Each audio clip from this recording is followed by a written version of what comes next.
পুষ্পের সুবাস আমার খুব ভালো লাগে। অত্যন্ত সুন্দর হয় এই পুষ্প।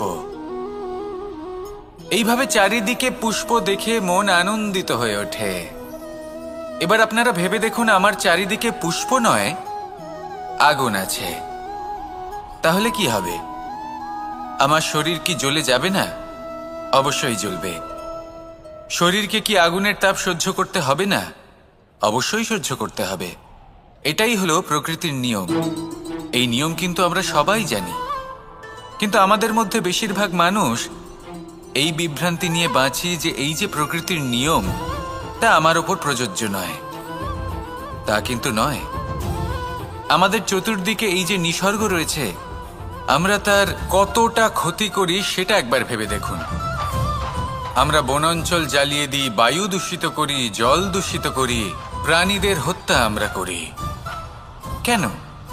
এই নিসর্গ আমরা নষ্ট করি, যদিও আমরা জানি যে আমরাও হলাম এই নিসর্গেরই অংশ। এবার দেখুন, শরীরের কোনো অংশে যদি আগুন ধরান, আস্তে আস্তে সমস্ত শরীরও জ্বলে যাবে। সেইভাবেই নিসর্গ যদি নষ্ট হয়ে যায়, তাহলে মনুষ্য জাতিও নষ্ট হয়ে যাবে।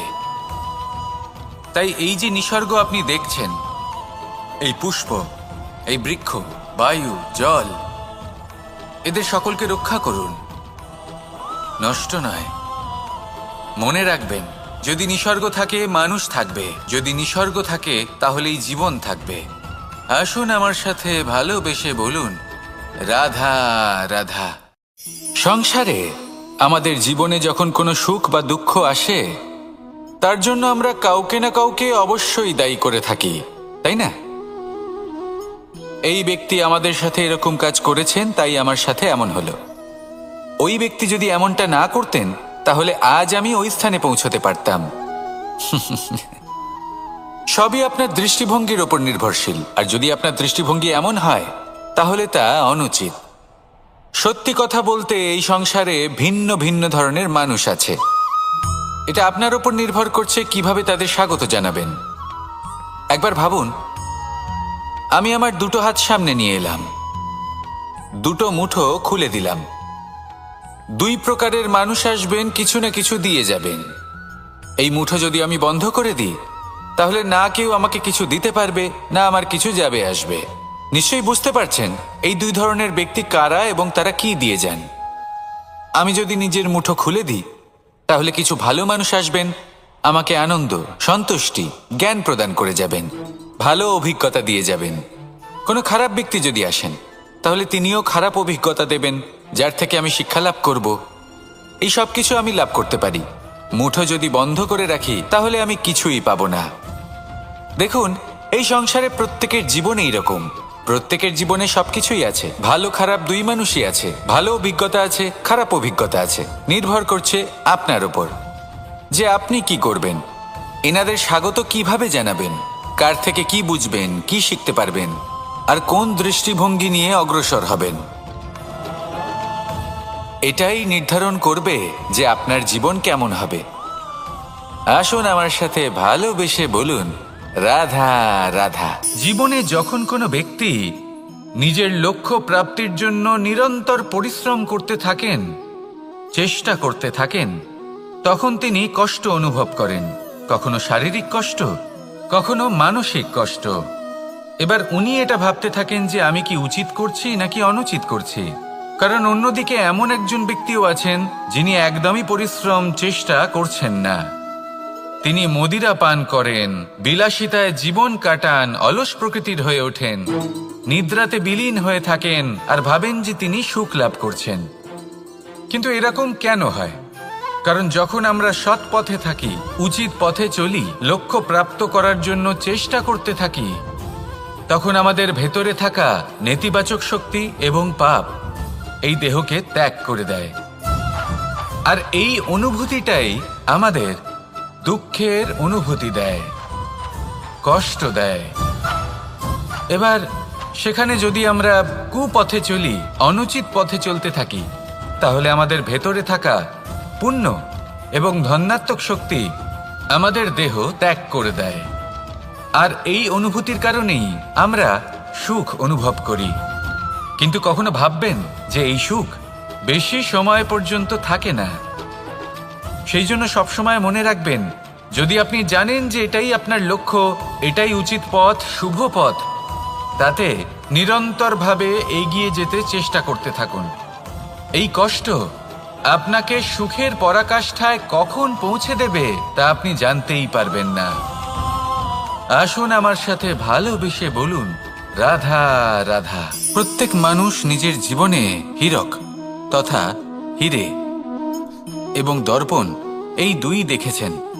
এই দুই হলো সাদা এবং এরা দুজনেই আলোর প্রতিফলন ঘটায় এবং এরা দুজনেই উজ্জ্বল হয়ে ওঠে। আপনি হয়তো মনে মনে ভাবছেন যে এটা কি ধরনের তুলনা করছি। একটা হিরে তো রত্ন, তার মূল্য দর্পণের থেকে অনেক গুণ বেশি। কিন্তু হিরে থাকাতে দর্পণের মূল্য কিন্তু কোনো অংশে কমে যায় না, তাই না? মানুষ যখন হিরে নিজের হাতে নেয় তখন সবার আগে কি খোঁজে? দর্পণ, যাতে তার মধ্যে দিয়ে দেখে সে বুঝতে পারে যে সেই হিরে আদৌ তার শোভাবর্ধন করছে কিনা, তাকে ভালো দেখাচ্ছে কিনা, প্রসাধনের জন্য সেটা ব্যবহার করা ঠিক হবে কিনা। অর্থাৎ হীরের উপস্থিতিতে দর্পণের গুরুত্ব কম হলো না, দর্পণের কারণে হীরের মূল্য বোঝা গেল। আমাদের জীবনেও ঠিক এরকমই ঘটে। আপনারা যদি সংসারে নিজের আশেপাশে দেখেন, এমন অনেক মানুষ দেখতে পাবেন যারা নিজেদের ক্ষেত্রে মহান স্থানে পৌঁছেছেন, নিপুণ এবং শ্রেষ্ঠ হয়েছেন।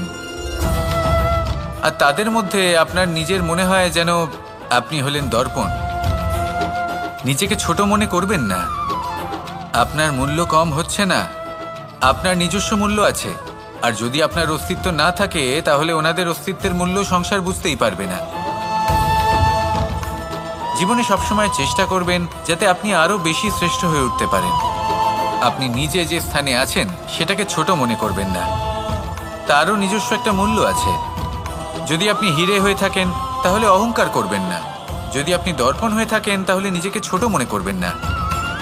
আসুন আর আমার সাথে ভালোবেসে বলুন, রাধা রাধা। মানুষ জন্মগ্রহণ করে, তার সাথে ভয়েরও জন্ম হয়। ছোটবেলা থেকেই আমাদের মনে কোনো না কোনো প্রকারের ভয় থেকেই যায়।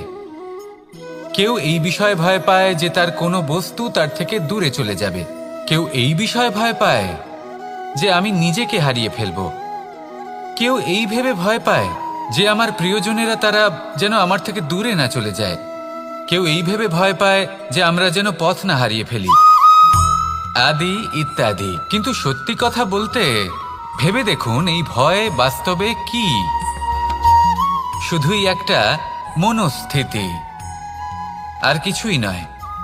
যা কিছু আপনি জীবনে পেয়েছেন তা একদিন আপনাকে হারাতে হবে। এই জীবন হলো আপনারই, কিন্তু তাও একদিন সমাপ্ত হবে। তাই ভয় পেয়ে কি লাভ? এই ভয় শুধু আপনাকে জীবনযাপন করা থেকে বাধা দিচ্ছে, আর কিচ্ছু নয়। পথ হারিয়ে ফেললেই বুঝতে পারবেন যে নতুন পথ কিভাবে বানাতে হয়। কিছু মানুষকে জীবন থেকে হারালে তবেই আপনি বুঝবেন যে আপনার আপনজনকে। এই ভয়ের কারণে ভীত হয়ে থাকবেন না। এই তারা নক্ষত্র অন্ধকারের অভাবে গুরুত্ব হারায়। শিবকেও মহাদেব হবার জন্য বিষপান করতে হয়েছিল। প্রত্যেক পরিস্থিতি, প্রত্যেক সাফল্য আপনার পরীক্ষা নেবে, তাতে উত্তীর্ণ হওয়া হলো আপনার কর্ম। যখনই আপনি ভয় পাবেন বা সংকটের সম্মুখীন হবেন, তখন সাহসের সাথে তার সম্মুখীন হন। মনে রাখবেন, যে সম্মুখীন হতে জানে সাফল্য তার সাথে সবসময় থাকে। আসুন আর আমার সাথে ভালোবেসে বলুন, রাধা রাধা। এই সংসারে সবথেকে বেশি কোমল বস্তু হলো রেশম। এই রেশম এতটাই কোমল হয় যে এর পুরো একটা থান শুধুমাত্র একটা হাতে ধরা সম্ভব। কখনো ভেবে দেখেছেন এই রেশম কিভাবে হয়? একটি কীট তার লালার দ্বারা উৎপন্ন হয়। এই কীট সেই রেশমকে পাক দিতে থাকে, পাক দিতেই থাকে, আর আস্তে আস্তে তার মধ্যেই জড়িয়ে পড়ে। শেষে ওর এই সুন্দর অমূল্য সৃষ্টি রেশমের এই সুতো, তার নির্মাণ কার্য পূর্ণ হয়। কিন্তু তাতেই ও নিজে বন্দী হয়ে যায়। নিজেরই মায়াজালের এই বন্দী গৃহে নিজেই ফেঁসে যায়। এবার এই সুতোকে ব্যবহারযোগ্য করে তোলার জন্য এই কীটগুলিকে এই কবচের সাথেই ফুটন্ত জলে ফেলে দেওয়া হয়। এই সংসারে যদি আমাদের স্বপ্ন এই সংসারের দুঃখ হরণ করার জন্য, এই সংসারে সুখ বিতরণ করার জন্য হয়, তবেই আমাদের প্রগতি সম্ভব। যদি আমাদের এই স্বপ্ন শুধুই আমাদের এবং আমাদের স্বার্থ সিদ্ধির জন্য হয়, তাহলে এই স্বপ্ন আমাদের অন্ধ করে দেবে, আমাদের অন্ধকারের পথে নিয়ে যাবে, আর আমরাও সেই কীটের মতো হয়ে যাব। নিজেদেরই মায়াজালে আমরা নিজেই ফেঁসে যাব, আর শেষে আমরা যদি কিছু লাভ করি তা হবে একাকিত্ব, অন্ধকারময় মৃত্যু। তাই স্বপ্ন অবশ্যই দেখুন, কিন্তু এমনভাবে স্বপ্ন দেখবেন না যে তার এই বন্দিগৃহে আপনি নিজেই ফেঁসে গেলেন। স্বপ্ন দেখুন পরোপকারের, পরমার্থের, সবাইকে উদ্ধারের, অন্ধকারের নয়। তবেই কল্যাণ হবে, আর তবেই এই হৃদয় প্রসন্ন হয়ে বলবে, রাধা রাধা। মানুষ যখন এই সংসারে প্রবেশ করে, অর্থাৎ জন্মগ্রহণ করে, তখন নিশ্চিন্তে থাকে, আনন্দে থাকে। কিন্তু যেইমাত্র তার মধ্যে বোধশক্তি আসে, তখন সে চিন্তা করতে শুরু করে। চিন্তা ভবিষ্যতের, সেই সমস্ত বিষয় নিয়ে চিন্তা করে যা ওর হাতে নেই। তারপর বড় হয়, বিবাহ সম্পন্ন হয়, গৃহস্থ জীবন যাপন করে, তারপর আবার চিন্তায় মগ্ন হয়ে যায়। ভাবে, এই যে আমার পরিবার, আমি কি ঠিকমতো তার খেয়াল রাখতে পারছি? কাল যখন আমি এই সংসার থেকে চলে যাব, তখন আমার এই পরিবারের দেখাশোনা কে করবে? শেষ পর্যন্ত এই পরিবার তো আমারই উত্তরদায়িত্ব। যাক, আপনাকে একটা প্রশ্ন করি। এই সংসারে আসার পূর্বে আপনি কি এই প্রশ্ন করেছিলেন, এটা ভেবেছিলেন যে আমাকে ছাড়া এই সংসার কিভাবে চলবে? করেননি, তাই তো? তাই আপনার এটা নিয়ে দুশ্চিন্তা করার প্রয়োজন নেই যে আপনি যখন এই সংসার ত্যাগ করে চলে যাবেন তখন কি হবে। আপনি যখন ছিলেন না তখনও এই সংসার চলছিল, আপনি যখন এই সংসার ত্যাগ করবেন তখনও এই সংসার চলতে থাকবে। যদি কোনো বিষয়ের প্রভাব থাকে তা হলো আপনার আজকের তথা বর্তমানের কর্ম, অর্থাৎ আজ আপনি কি করছেন, কার জন্য মঙ্গল করছেন, কাকে প্রেরণা দিচ্ছেন, কাকে সাহায্য করছেন, কোন উদাহরণ প্রস্তুত করছেন। আপনি এই সংসারে যে ছবি অঙ্কন করবেন, সংসার সেটাই মনে রাখবে। তাহলে শুধু সৎকর্ম করুন, মঙ্গল করতে থাকুন, আর আমার সাথে ভালোবেসে বলুন, রাধা রাধা। একবার একটা শেয়াল বনে বিচরণ করছিল। ও একটা ছোট্ট শাবক দেখতে পেল। ও ভাবলো, আজ একেই আমি খাবার হিসেবে গ্রহণ করব। আশেপাশে দেখলো কেউ দেখছে না তো, কেউ ছিল না, আর সেই শাবকের ওপর আক্রমণ করলো, যা হলো একটা ঘোর অপরাধ। বনের নিয়ম অনুসারে আপনি কখনোই শাবকের ওপর আক্রমণ করতে পারেন না। তারপর এই খবরটা যখন রাজা সিংহ জানতে পারলেন, সভার আয়োজন করলেন। কিন্তু সেখানে শেয়াল বলল, আমি তো এরকম কিছু করিনি। কিন্তু যদি আপনি এরকম বলেন, কোনো প্রমাণ দিন, এর কোনো সাক্ষী আছে? তখন রাজা সিংহ পেঁচাকে ডেকে পাঠালেন, যে সেই মুহূর্তে বৃক্ষের শাখার ওপর বসেছিল, সে সব কিছু দেখেছিল।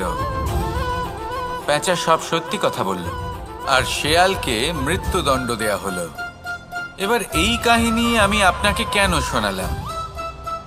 কারণ মানুষও কখনো কখনো এরকম কর্ম করেন যা শিয়াল করেছে। এটা ভাবেন কেউ দেখছে না, যখন আমি অনুচিত কর্ম করতেই পারি। কিন্তু না, আপনি যাই করুন না কেন, কেউ না কেউ অবশ্যই তা দেখছে। কোনো ব্যক্তি না হলেও কোনো প্রাণী, না হলে কোনো যক্ষ বা দেব বা প্রেত। যদি এনারা কেউ না দেখেন, তাহলে ধরিত্রী মাতা দেখেন, যেখানে দাঁড়িয়ে আপনি সেই কর্ম করছেন, তাই না? তাই একটা কথা সবসময় মনে রাখবেন, কে দেখছেন কে দেখছেন না সেই বিষয়ে ভাবা ছেড়ে দিন। এটা খুব সহজ কথা। আপনি যদি উচিত কর্ম করেন, উচিত ফল পাবেন। যদি অনুচিত কর্ম করেন, তাহলে আপনি অনুচিত ফল অবশ্যই পাবেন। সেই জন্য উচিত পথে চলতে থাকুন, উচিত কর্ম করতে থাকুন, আর আমার সাথে ভালোবেসে বলুন, রাধা রাধা। সুখ, দুঃখ এবং শক্তি, এই তিন হলো এই সংসারের ত্রিদেবের মতো। আমাদের জীবনে যা কিছু ঘটছে এই তিনটির ভিত্তির উপরেই হচ্ছে। আসলে এই সংসারের একটা নিয়ম আছে, যখনই আপনি কিছু লাভ করেন, এই সংসার আপনার পরীক্ষা নেয়। এটা জানার জন্য আপনার পরীক্ষা নেয় যে আপনি যা কিছুই লাভ করেছেন আপনি কি আদৌ সেটার যোগ্য কি না। ঠিক সেইভাবেই এই সুখ, দুঃখ এবং শক্তি আপনার পরীক্ষা নিয়ে থাকে। যখন সুখ আসে তখন সে আপনার পরীক্ষা নেয় যে আপনার মধ্যে অহংবোধ জাগ্রত হয়নি তো।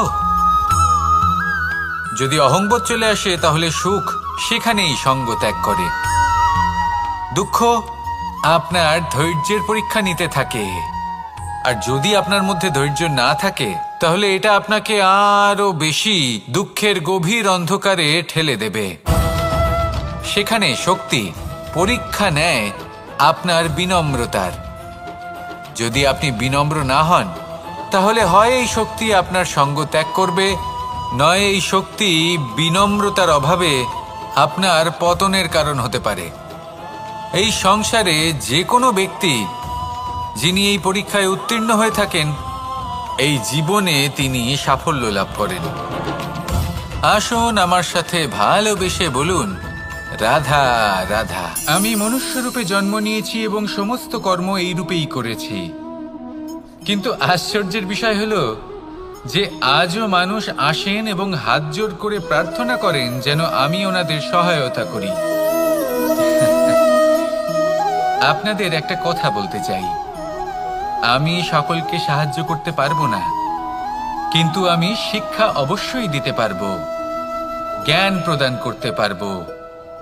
এমন কিছু জ্ঞান যার ভিত্তিতে মানুষ যা চাইবেন তাই লাভ করতে পারবেন যদি সঠিক কর্ম করতে থাকেন। যখন কংসের অসুররা গোকুলে ধ্বংসলীলা চালাচ্ছিলেন তখন আমি কারোর থেকে সাহায্য চাইনি। আমি দাঁড়িয়েছিলাম এবং আমি তার বিরোধিতা করেছিলাম। সবাই বলেন যে আমি ছোট্ট একটা আঙুলে গোবর্ধন পর্বত তুলেছিলাম, কিন্তু আমি কি ওখানে একা ছিলাম? কখনোই নয়। আমার সাথে অসংখ্য গোকুলবাসী, অসংখ্য বর্ষণাবাসী ছিলেন, নিজের হাতে একটা লাঠি নিয়ে। ওনাদের মনোবল, ওনাদের আশীর্বাদ আমার সাথে ছিল। মহাভারতে আমি শুধুই শিক্ষক ছিলাম, আমি শুধুই শিক্ষা দিয়েছি। লক্ষ্য সাধন করেছে অর্জুনই, যুদ্ধ করেছে অর্জুনই এবং জয়ীও হয়েছে অর্জুনই। আমি শুধুই শিক্ষা দিতে পারি। অবশেষে আপনাকে শুধু এটুকুই বুঝতে হবে যে ঈশ্বর সবকিছু করতে পারেন না, করতে হবে আপনাকে। ঈশ্বর আপনাকে আশীর্বাদ করতে পারেন যে কাজ আপনি মন থেকে করবেন সেটা অবশ্যই পূরণ হবে। সেই জন্য নিজের লক্ষ্যের পথে এগোতে থাকুন। চেতনা, বিবেক এবং পরিশ্রমের দ্বারা আপনার যা যা স্বপ্ন আছে, যা লক্ষ্য আছে, আপনি অবশ্যই লাভ করবেন। আর এই মন সুপ্রসন্ন হয়ে বলবে, রাধা রাধা। ভোজন। এই সংসারে যেই হোক না কেন, কোনো মানুষ হোক, কোনো প্রাণী হোক, কোনো কীট হোক বা কোনো বনস্পতি হোক, প্রত্যেকের জন্য ভোজন অতি আবশ্যক। কারণ ভোজন থেকেই শক্তি পাওয়া যায়, আর সেই শক্তি দিয়েই সংসারের, আমাদের জীবনের সমস্ত কার্য করা যায়। এবার এমন এক ধরনের শক্তি হয় যা শীতের ঋতুতে সূর্য থেকে আমরা পেয়ে থাকি, আর আরেক ধরনের উত্তাপ হয় যা দিয়ে ভোজন রান্না করা হয়, সুস্বাদু নানান ধরনের ভোজন। এবার অত্যন্ত গুরুত্বপূর্ণ হলো যে ব্যক্তি সেই ভোজন বানাচ্ছেন তার মানসিক পরিস্থিতি এবং সেই ব্যক্তি যিনি ভোজন গ্রহণ করছেন তার মানসিক অবস্থা। যখনই আপনি ভোজন বানাচ্ছেন তখন ভালোবাসার সাথে কাজটা করুন, ধন্যাত্মক ভাব নিয়ে, সৎ ভাবনার সাথে। কারণ আপনার এই মানসিক স্থিতি শক্তির আকারে সেই খাদ্যের সাথে মিলে মিশে যায়। আর যখনই আপনি ভোজন গ্রহণ করছেন তখন সদ্ভাবনার সাথে, প্রসন্নতার সাথে গ্রহণ করুন, ধন্যাত্মক ভাব নিয়ে। যদি আপনি প্রসন্নতার সাথে রান্না করেন, প্রসন্নতার সাথে খাদ্য গ্রহণ করেন, তাহলে আপনি প্রসন্নই থাকবেন। আর মন সুপ্রসন্ন হয়েই বলবে, রাধা রাধা। দীপাবলি আমাদের সবথেকে বড় উৎসব। শ্রীরাম রাবণকে পরাস্ত করে 14 বছরের বনবাস কাটিয়ে আবার অযোধ্যায় ফিরে এলেন অমাবস্যার রাত্রে। অযোধ্যায় সবাই খুব প্রসন্ন ছিলেন, খুবই উৎসাহিত ছিলেন। অযোধ্যায় সহস্র প্রদীপ প্রজ্বলিত করা হয়েছিল এই উৎসবে। একে আমরা দীপাবলি বলে থাকি। এবার এই বিষয়ে আমরা সকলে জানি। আপনি কি এটা জানেন যে শ্রীরাম বাস্তবে অমাবস্যার এক রাত আগেই অযোধ্যায় পৌঁছে গেছিলেন? সবার সামনে অমাবস্যার রাতে এসেছিলেন। এর কারণ কি? শ্রীরাম প্রমাণ করতে চেয়েছিলেন যে যে কোনো সময়, দিন হোক বা রাত, শুভ বা অশুভ হয় না। শুভ অশুভ কিছু থাকলে তা হলো মানুষের চিন্তা, তার ভাবনা, তার নির্বাচন আর তার কর্ম। নিজেই দেখে নিন, শ্রীরাম শুভ কাজ করে ফিরেছিলেন এবং অমাবস্যার মতো গভীর এক রাত্রিকেও দীপাবলিতে পরিবর্তিত করেছিলেন। এমনটাই যদি আমরা করতে পারি, তাহলে এমন কোনো গৃহে যান যেখানে অসহায় ব্যক্তি রয়েছেন, যা অন্ধকারাচ্ছন্ন, আর সেখানে প্রকাশ প্রজ্বলিত করুন। প্রকাশ সহায়তার, প্রেরণার, আশার। যদি এমন কিছু আমরা করতে পারি, তাহলে তাকে প্রকৃত অর্থে দীপাবলি বলা যেতে পারে। তাহলে নিজের পরিবারের সাথে দীপাবলি পালন করুন। আপনাদের শুভেচ্ছা জানাই। আসুন আর আমার সাথে ভালোবেসে বলুন, রাধা রাধা। এই শুকনো পাতাটিকে দেখুন, নিষ্প্রাণ হয়ে পড়েছে। কোনো একটা সময় এই পাতাটি একটা গাছের ডালে ছিল। সেই গাছ ওর লালন পালন করত। যখন যখন বাতাস বইত, এই পাতায় কম্পন দেখা দিত, মনকে প্রফুল্ল করে তুলত। কোনো একদিন এই পাতা গাছের ডাল থেকে ঝরে পড়ে গেল। নিঃসন্দেহে ও নিজের স্বাধীনতা পেল, কিন্তু আস্তে আস্তে শুকিয়ে গেল, নিষ্প্রাণ হয়ে গেল। দেখুন, আমি এই কথা বলছি না যে স্বাধীনতা অনুচিত, কখনোই না। কিন্তু যে কোনো পরিস্থিতিতে স্বাধীন হতে চাওয়া, এটা নিশ্চিতরূপে অনুচিত। আমরা যদি আমাদের জীবনে পরিবারের গুরুত্ব ভেবে দেখি, তাহলে এই পরিবারে যতই মতভেদ থাকুক না কেন, যতই মনোমালিন্য থাকুক না কেন, যতই বিবাদ থাকুক না কেন, এই সব মিটিয়ে নেওয়া অত্যন্ত প্রয়োজনীয়। সেই সব কিছু সমাপ্ত করা অত্যন্ত প্রয়োজনীয়। কখনো এই পরিবারকে ভাঙতে দেবেন না, কখনো এই পরিবার থেকে দূরে চলে যাবেন না। এই পরিবার হলো আমাদের জীবনের একটা অমূল্য সম্পদ, অমূল্য এক আশ্রয়, যা এই সংসারে হয়তো কোথাও আপনি পাবেন না। তাই একে আগলে রাখুন। ভেবে নিন, আপনি পাতা আর আপনার পরিবার সেই গাছ। আসুন আমার সাথে ভালোবেসে বলুন, রাধা রাধা। পরিস্থিতি কখনো এটা ভালো থাকে, আবার কখনো মন্দ হয়ে যায়। কখনো এই পরিস্থিতি আমাদের পক্ষে থাকে, আর কখনো এই পরিস্থিতি অনুযায়ী আমাদের চলতে হয়। কোনো বিকল্প থাকে না। কিন্তু যখনই এই পরিস্থিতি খারাপ হয়ে যায়, তখন কি করা উচিত সেই প্রশ্ন মনে জেগে ওঠে। পরিস্থিতি যখন প্রতিকূল হয়, তখন আমরা কিছু হারালে তা হারিয়ে ফেলি, ঠিক আছে, কিন্তু যা বাকি আছে সেটা আমরা আগলে রাখতে পারি।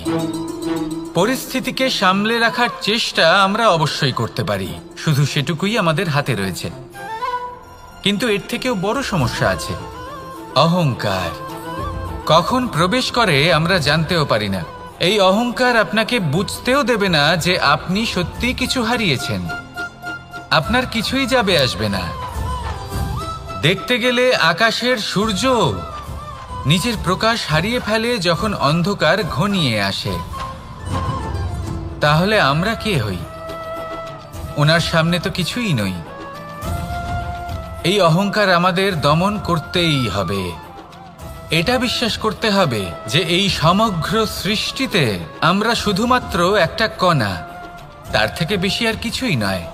বিশ্বাস করতে হবে যে আমরা ততটাও বড় নই যে কখনোই কিছুই হারাবো না। এবার যেদিন এই জ্ঞান আপনি আত্মস্থ করে নিজের আচরণ পাল্টাবেন, মনে রাখবেন, সেই দিনই অহংকারকে দমন করতে আপনি পথে অগ্রসর হয়ে পড়েছেন। এই অহংকারকে দমন করুন আর আমার সাথে ভালোবেসে বলুন, রাধা রাধা। তালা অনেক পুরনো একটা আবিষ্কার। যবে থেকে এই সংসারে বহুমূল্য বস্তু নির্মিত হয়েছে, তবে থেকেই এই তালা নির্মাণ হয়েছে। তবে থেকে এর ব্যবহার করা হয়েছে, যাতে উচিত সময় এলে পরে আমরা আমাদের বহুমূল্য জিনিসগুলো সুরক্ষিত রাখতে পারি এবং সময় এলে পরে বের করে সেগুলি ব্যবহার করতে পারি। এবার একটা গুরুত্বপূর্ণ তথ্য আছে যেটা জানা অত্যন্ত গুরুত্বপূর্ণ, এবং সেটা হলো যে একটা তালা নির্মাণের পূর্বে তা খোলার যন্ত্র অর্থাৎ তার চাবিটি নির্মাণ করা হয়, এবং এটাই জীবনের খুব বড় একটা শিক্ষা প্রদান করে যায়। আমাদের জীবনে যখনই কোনো সমস্যা আসে তখন ভয়ভীত হওয়ার কোনো দরকার নেই, কারণ এই প্রকৃতি, এই ঈশ্বর এই সমস্যার সমাধান তথা এর চাবি আগে থেকেই নির্মাণ করে রেখে দিয়েছেন। শুধু দরকার হলো সেই সমস্যার ঊর্ধ্বে উঠে সেই সমাধান খুঁজে বের করা। মানুষ অনেক সময় সমস্যা দেখে ভীত হয়ে পড়েন, চিন্তিত হয়ে পড়েন, নিজের বিবেক হারিয়ে ফেলেন। আপনার শুধু এই মনকে শান্ত করা প্রয়োজন।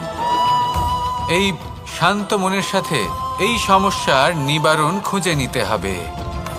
তাই সমস্যা যতই তীব্র হোক না কেন, ভয় পাওয়ার কোনো প্রয়োজন নেই। পরম শান্ত মনে সমাধান খুঁজে বের করুন। আসুন আমার সাথে ভালোবেসে বলুন, রাধা রাধা।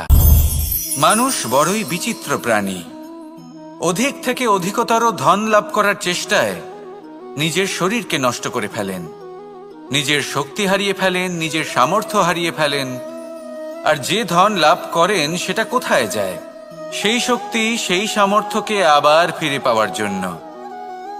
আর কিছু মানুষ জীবন এমনভাবে যাপন করেন যেন তা কখনোই শেষ হবে না, কিন্তু শেষ তো সবারই হবে। আর যখনই শেষটা কাছে চলে আসে তখন মানুষ এটা বুঝতে পারেন যে সে জীবনকে উপভোগ করেননি। তার কারণটা কি? লালসা। এই লালসা জন্ম দেয় লোভকে, আর এই লোভ জন্ম দেয় আপনারই বিনাশকে। সেই জন্য আজ আপনার কাছে যা কিছু আছে, যেমনটা আছে তার সাথে জীবন যাপন করুন, পূর্ণরূপে যাপন করুন। আপনার কাছে যতই ধন, শক্তি, মান থাকুক, তা সবার মধ্যে ভাগ করতে শিখুন। ভাগ করলে ভালোবাসা বাড়ে, আর এই ভালোবাসা দ্বারা জীবন আরও সুখময় হয়ে ওঠে। তাহলে আসুন আর আমার সাথে ভালোবেসে বলুন, রাধা রাধা। মানুষ সত্যের সাথে অবগত হবার জন্য ব্যাকুল হয়ে থাকে, চিরকাল চেষ্টা করতে থাকে। জন্ম থেকেই তার মনে এই ইচ্ছে জাগ্রত হয় সত্যিটা কি সেটা জানতে।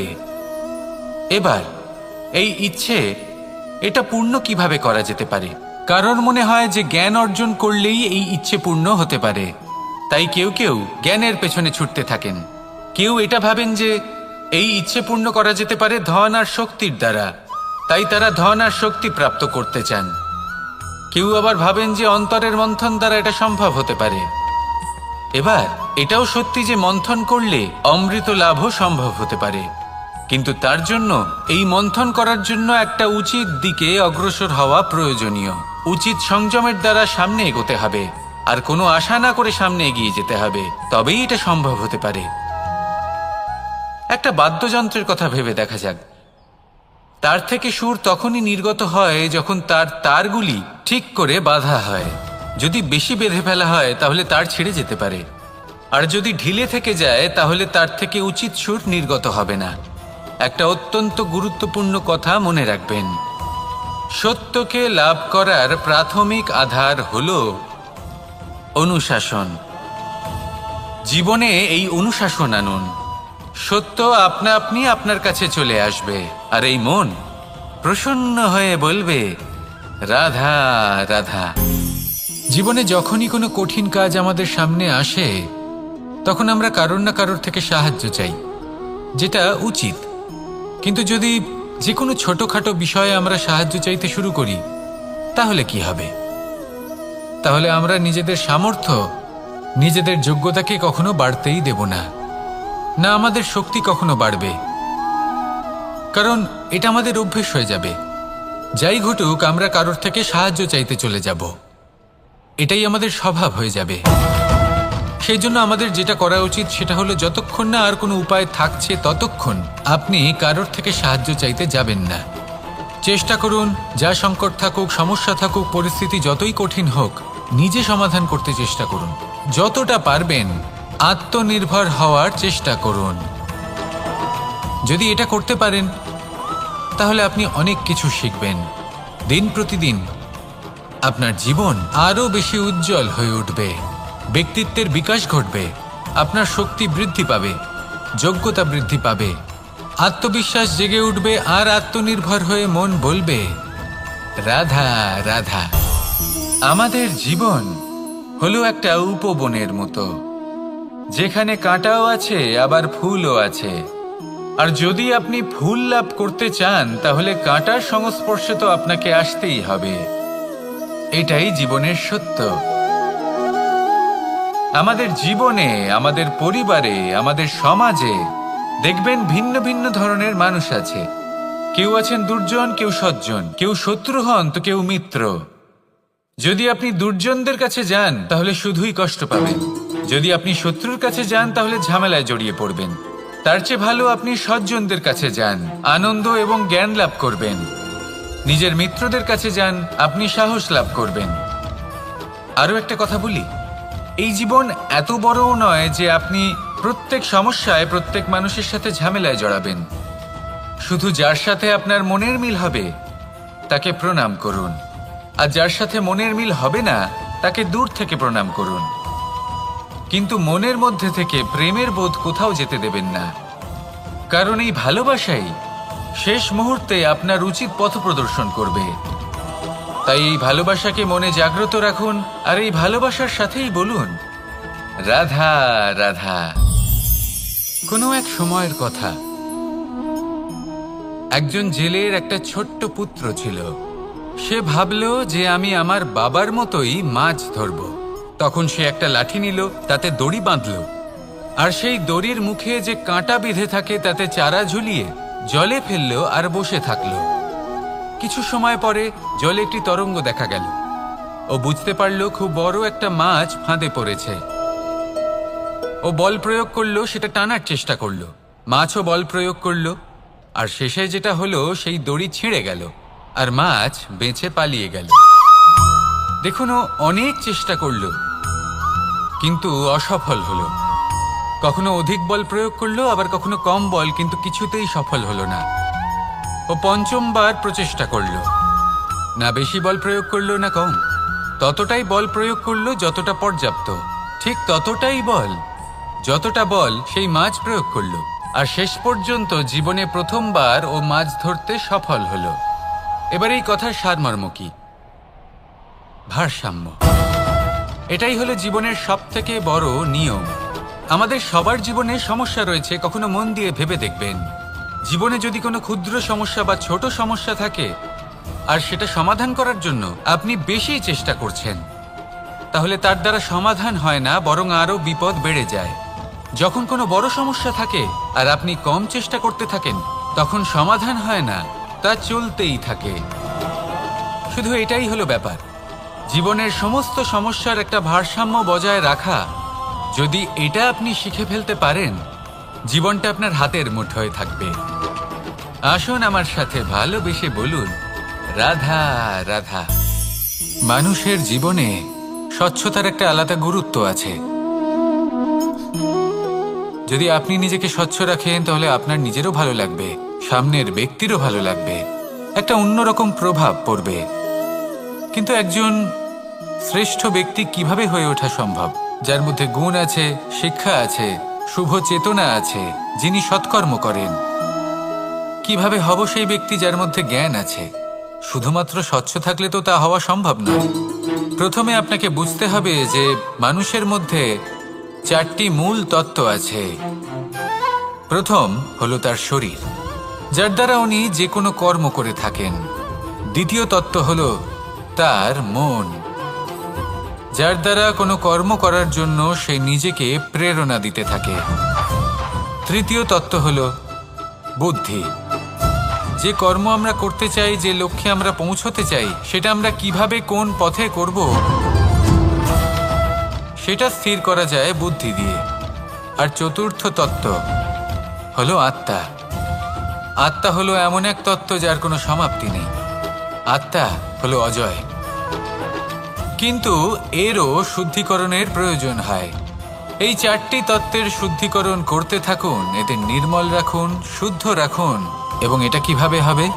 শুভ চেতনা দ্বারা, জ্ঞানের দ্বারা, এবং সব থেকে বেশি গুরুত্বপূর্ণ প্রেমের দ্বারা। আসুন আমার সাথে ভালোবেসে বলুন, রাধা রাধা। একে বালি বলুন, মাটি বলুন বা ধুলো বলুন, এ দিয়ে কত কিছু করা সম্ভব। এ দিয়ে আপনি নিজের বাসস্থান নির্মাণ করতে পারেন, প্রাচীর গড়ে তুলতে পারেন, অট্টালিকা নির্মাণ করতে পারেন। কিন্তু যদি এই বালিকে আপনি মুষ্টিবদ্ধ করে রাখতে চান,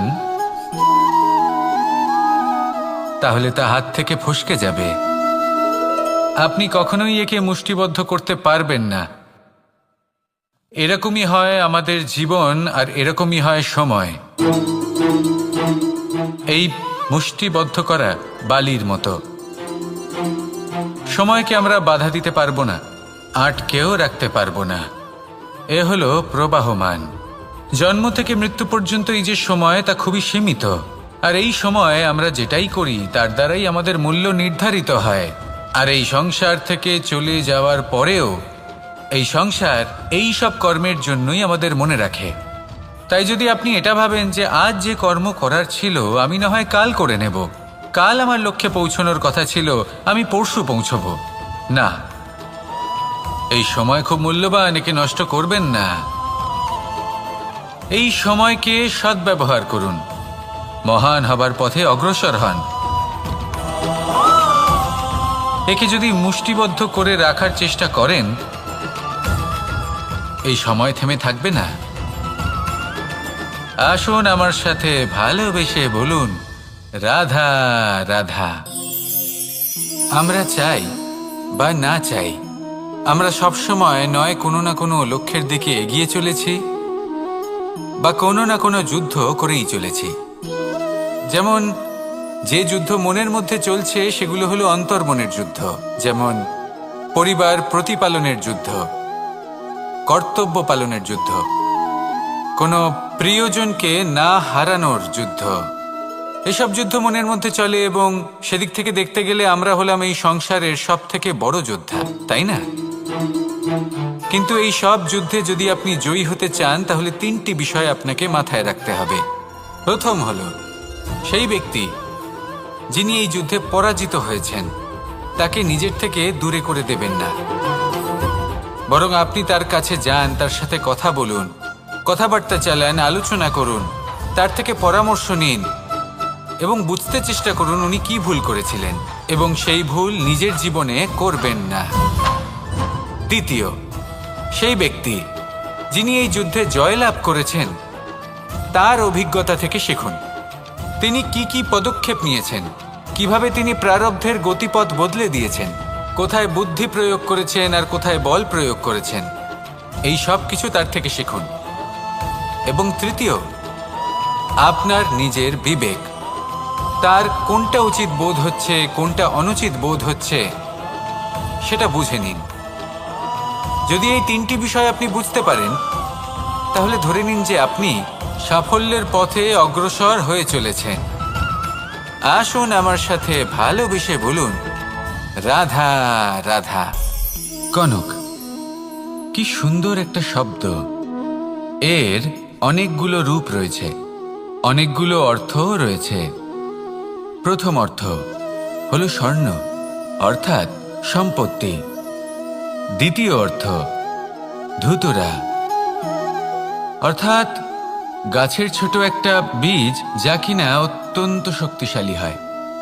যদি বেশি মাত্রায় এর প্রয়োগ করা হয় তাহলে এটা বিষময় হয়ে উঠতে পারে। এই হলো সেই ধুতুরা যার প্রয়োগ মহাদেবের পুজোতে করা হয়। এবার প্রশ্ন হলো এটাই যে এই স্বর্ণ এবং এই ধুতুরার মধ্যে মিল কি রয়েছে। মিল হলো এটাই যে এই দুটোই মানুষকে মত্ত করে তোলে।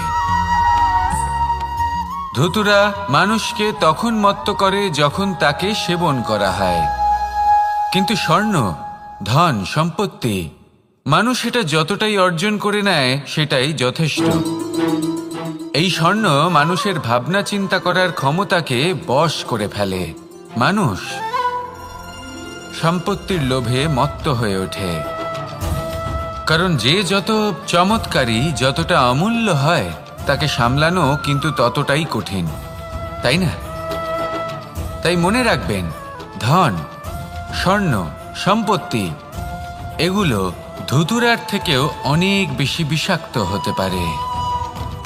তাই এর ওপর আত্মসংযমের একটা কবচ পরিয়ে রাখবেন এবং বিবেকের শক্তির সাথে এগুলো প্রয়োগ করুন, তবেই কল্যাণ হবে। আসুন আমার সাথে ভালোবেসে বলুন, রাধা রাধা।